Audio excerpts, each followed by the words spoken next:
Hey folks, it's Stefan here, introducing a new series for my YouTube channel, another Pathfinder Adventure Card Game, but this time Wrath of the Righteous base set, which has just arrived, and I just finished scanning that. The reason for this video is because I want your help in deciding which characters I will play. And I am going to start with 3 characters. I think with Skull and Shackles I should have started with 3 characters, and now that I've gotten that 3rd character it does make a big difference. So I've got the base set as well as the character add-on deck. So this is the 3rd version of the Pathfinder Adventure Card Game, and they've added some new stuff. They've got the concept of Mythic, they have Mythic charges, they have cohorts, and they have new characters, of course. I'm going to go through each character that is available, and then I will ask that you comment below the video.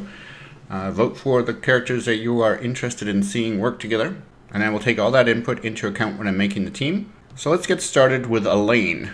He's a male human cavalier. Elaine learned at an early age that his gifts lent themselves equally well to the pursuits of physical prowess and physical pleasure.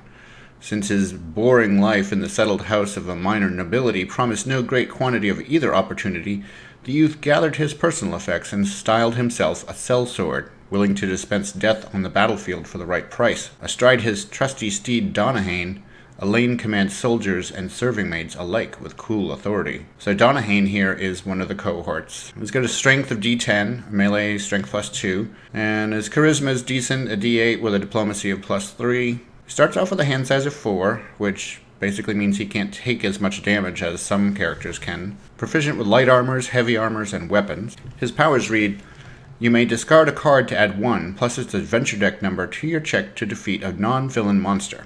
If undefeated, return it to the top of its location deck. Other characters may not play cards or use powers on this check. At the end of your turn, you may recharge any number of weapons. Elaine's favorite card type is Weapon. He will have 4 of those, and as you can see, his cohort is Donahane. Next up is Balazar, the male gnome summoner. Balazar was taken from his family at a young age. To fulfill an esoteric prophecy, he was put to work studying magic in an arcane academy. After pulling off too many glorious pranks, his instructors exiled him to the flesh forges and forced him to literally stare into the abyss. As he contemplated his demise, Balazar made contact with an Eidolon who offered aid in exchange for solid form. Now Balazar roams the world, learning new things and causing trouble. Balazar has D6 for a lot of things. He's got an intelligence of D8 with a knowledge of +2, and he's got a charisma of D10 with an arcane charisma +2. He has a hand size of 6. He is proficient with light armor. His powers read, after you play a spell that has the attack trait, banish it. You may discard a spell to draw a random monster from the box. When you defeat a monster and would banish it, you may add it to your hand instead. You may banish a monster from your hand to draw a card. His favorite card type is a spell. He'll have 5 of those. And his cohort is Padrig. Enora, female halfling arcanist. Like many halflings, Enora is driven by a combination of curiosity and luck. Her work on artifact analysis at the Ocularium has led her to worship of Nethys, god of magic, whose worship is forbidden in her homeland. Fortunately, her love of adventure has lessened the strain of her wayfaring lifestyle. Armed with her magical training and a few good books, Enora is always on the lookout for new nuggets of esoteric lore. So her main stat is intelligence with a D12. She has arcane +1, craft +1, knowledge +3. Her hand size is 6. Her powers read, when you attempt a check to acquire a spell, you may use your knowledge skill in place of any listed skill. After you play a spell, you may recharge a random spell from your discard pile. Discard a spell to reduce cold or fire damage dealt to you to 0. Her favorite card type is a spell, and she will have 6 of them.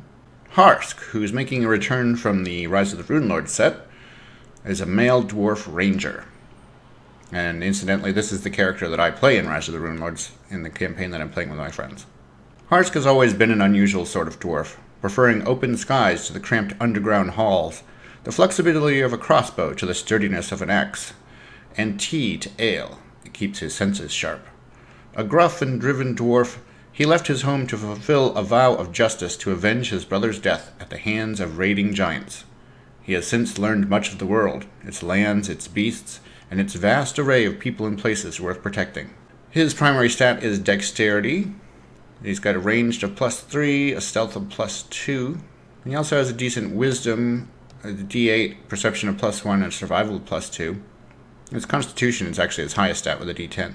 Hand size of 5, proficient with light armor and weapons. You may evade a bane you encounter that has the animal or vermin trait, otherwise add 1d4 to your checks against it. When you would bury or discard a weapon that has the range trait for its power, you may recharge it instead. His favorite card type is a weapon, and he has 5 of those. Imrijka, female half-orc Inquisitor. Half-orc orphans aren't a common sight in the Church of Pharasma, goddess of fate and death, but Imrijka isn't a common half-orc. Taken in by the church's high exorcist and trained as an inquisitor, Imrijka brings judgment to all who would violate the laws of life and death, keeping close a mysterious disc that might hold the key to the truth of her parentage. Imrijka's seen it all. She faces the future with courage and faith.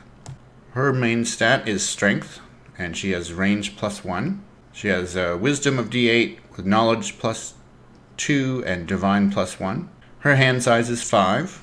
That her first power is one that would be chosen when she gets a power feat, so that doesn't count for her at the moment. Her other powers are: you may recharge a card that has the divine or ranged trait to add 1d4 and the divine and magic traits to your check against a monster. When you defeat a monster on your turn, you may roll d6. On a 4, 5, or 6, explore your location. Her favorite card type is a weapon or blessing, so as long as she's got one of those in her opening hand, she's all set, and she starts with 5 of each. Kira, also making a return from Rise of the Runelords. Female human cleric. Kira and her family grew up near a small temple to Sarenrae, the goddess of healing, honesty, redemption, and the sun. When bandits attacked Kira's village, Sarenrae's priestesses defended the innocent, driving off the raiders at the cost of their lives and their sanctuary. Standing in the burned ruin of the temple, young Kira swore her life and sword arm to the goddess, promising mercy to the deserving and quick death to those who spread darkness. Her main stat is wisdom with a D12 and divine +2. She also has a good intelligence with D8 and a knowledge +2. Her hand size is 5. She's proficient with light armors, heavy armors, and weapons. And her powers read: for your check to defeat a bane that has the demon or undead trait, you may recharge a spell. You use your divine skill plus 1d8 and add the attack, divine, and magic traits. When you would use the above power or play a blessing that does not have the corrupted trait on another character's check to defeat a character at your location, may shuffle one random card from his discard pile into his deck. Her favorite card type is spell, and she will have 5 of those, as well as 5 blessings. Seela, female human paladin, another one from the Rise of the Runelords, although actually I think she was in the character add-on deck for that. As a starving young orphan, Seela encountered a paladin and became fascinated by her shining helm. She stole the helmet, an act that led to the paladin's death in a subsequent battle. In the aftermath, the guilt-stricken girl climbed onto the holy warrior's pyre, only to be saved by other paladins who took her in and made her one of them. At first, Seela fought to atone for her deeds, but she has since become a full and devout champion of Iomide, the goddess of justice. Her main skill is probably her melee, so it's a D8 +3, but she has a constitution of D8 with a fortitude +1, a wisdom of D8 with a divine +1, and a charisma of D10 with a diplomacy of +1. Her hand size is 4, proficient with light armors, heavy armors, and weapons. When you attempt a check before you act, you may use your charisma skill instead of any listed skill. You may discard the top card of your deck to add 1d6 to any check by a character at your location. When you acquire a boon that has the corrupted trait, bury it. Her favorite card type is Blessing, though she only has 4 of them. She has 4 weapons and 3 armors. So those are the base characters, and now the remaining 4 are the characters from the character add-on deck. Adawin, female human hunter. Born to skilled woodworkers near the ancient forest, Adawin is known more for her skill with a bow than a carver's chisel. After losing her father to the depredations of the diseased bear during a supply run, Adawin picked up her father's bow and quiver and learned to survive in the deep woods. She saved an injured gray wolf and nursed him back to health, and now the faithful Larrin ranges alongside the young hunter, tracking prey and bounties with skill and savagery. Her main skill is Dexterity, which is a D12, with a ranged of +1 and a stealth of +2. Her Wisdom is a D8 with a Divine of +1 and a Survival of +3. Hand size is 5, proficient with light armors and weapons. At the start of your turn, you may search your deck or your discard pile for a cohort, and put it into your hand, then recharge a card. You may recharge a card to evade a summoned Bane. Her favorite card type is an ally. She has 3 of them, and she has the cohort Larrin Crow, the male human blood rager. Born into a nomadic tribe of horse trainers and sellers, Crow proved he was physically gifted at an early age. Unfortunately, his occasional blackouts, which seemed to always coincide with violent outbursts, earned him few friends among his people. After a terrible incident left his family and their horses dead, Crow fled his people in disgrace. Now he fights for coin with a mixture of ferocious weapon strikes and chaotic magic that seethes in his blood. His strength is a D12 with a melee of +1. His constitution is D6 with a fortitude of +2. His wisdom is a D6 with a survival of +3. His hand size is 5. He's proficient with light armors and weapons. His powers read, you may bury a card to add 1d10 and the electricity or force trait to your strength, melee, or arcane check. If the check has the attack trait, you may recharge this card instead. When you defeat a monster, you may move or put the bottom card of your deck on the top of your deck, then end your turn. His favorite card type is a weapon, and he will have 5 of those. And he has no allies. Seoni, and she was in the Rise of the Runelords as well. I don't recall if she was in the character add-on or the base set. Female human sorcerer. Born into a clan of nomadic wanderers, Seoni wears dozens of runic tattoos that tell the ancient stories of her people and aid her in drawing upon their arcane powers. Quick thinking and with a plan for every situation, she proudly exhibits the marks of her people and endlessly seeks new understanding of her magical abilities. She travels the world dispelling myths that her people are nothing more than liars and thieves by righting injustices wherever she finds them. She has an intelligence of D8 with a knowledge of +2, a wisdom of D6 with a perception of +2, and a charisma of D12 with arcane of +2. Her hand size is 6. Before your combat check, you may discard a card to draw a card that has the arcane trait from your discard pile. You may automatically succeed at a check to recharge a spell that has the attack trait. When you acquire an ally, you may draw a card. Her favorite card type is Spell, and she'll have 5 of those, and she is not allowed to have weapons. And our final character, Shara, female dwarf shaman. Shara forged the truth of her identity through suffering and study. After narrowly avoiding a death in an accidental fall, she learned to accept the spirits whose voices called her from safety. The spirits' knowledge allowed Shara to bring her mind and body into harmony. Now she speaks with creatures of rock and fire. The crag Tortara Kolo travels on her shoulder. Together they explore the world's mysteries, discovering the true faces of the entities they encounter. She has a constitution of D10 with a fortitude +2.